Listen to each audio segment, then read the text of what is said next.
വിവിധ പദ്ധതികളിൽ 96 ലക്ഷം രൂപ ചിലവിൽ ചന്ദേര ഗവൺമെന്റ് യു പി സ്കൂളിനായി നിർമ്മിച്ച 6 ക്ലാസ് മുറികൾ ഉൾക്കൊള്ളുന്ന കെട്ടിട ഉദ്ഘാടനം സ്കൂളിന്റെ 111ാമത് വാർഷികാഘോഷവും ഏപ്രിൽ 12-ന് നടക്കും. രാവിലെ 11 മണിക്ക് കേരള നിയമസഭാ സ്പീക്കർ എൻ ഷംസീർ ഉദ്ഘാടനം ചെയ്യും. ചന്ദേര ഗവൺമെന്റ് സ്കൂളിനായി കാസർഗോഡ് വികസന പാക്കേജിൽ 66 ലക്ഷം രൂപ ചിലവിട്ട് നിർമ്മിച്ച 4 ക്ലാസ് മുറികളും എം രാജഗോപാലൻ MLAയുടെ ആസ്തി വികസന ഫണ്ടിൽ 28 ലക്ഷം രൂപ ചിലവിൽ നിർമ്മിച്ച 2 ക്ലാസ് മുറികളും ഉൾക്കൊള്ളുന്നതാണ് പുതുതായി പണിത കെട്ടിടം. സ്കൂളിന്റെ വാർഷികാഘോഷവും വിരമിക്കുന്ന അധ്യാപകർക്കുള്ള യാത്രയപ്പും നടക്കും.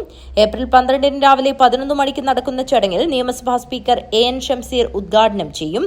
എം രാജഗോപാലൻ MLA അധ്യക്ഷത വഹിക്കും. തുടർന്ന് പൂർവാധ്യാപിക വിദ്യാർത്ഥി സംഗമം നടക്കും. വൈകുന്നേരം 6 മണിക്ക് സാംസ്കാരിക സന്ധ്യയിൽ യാത്രയപ്പും നടക്കും. CM വിനയ് ചന്ദ്രൻ മാസ്റ്റർ ഉദ്ഘാടനം ചെയ്യും.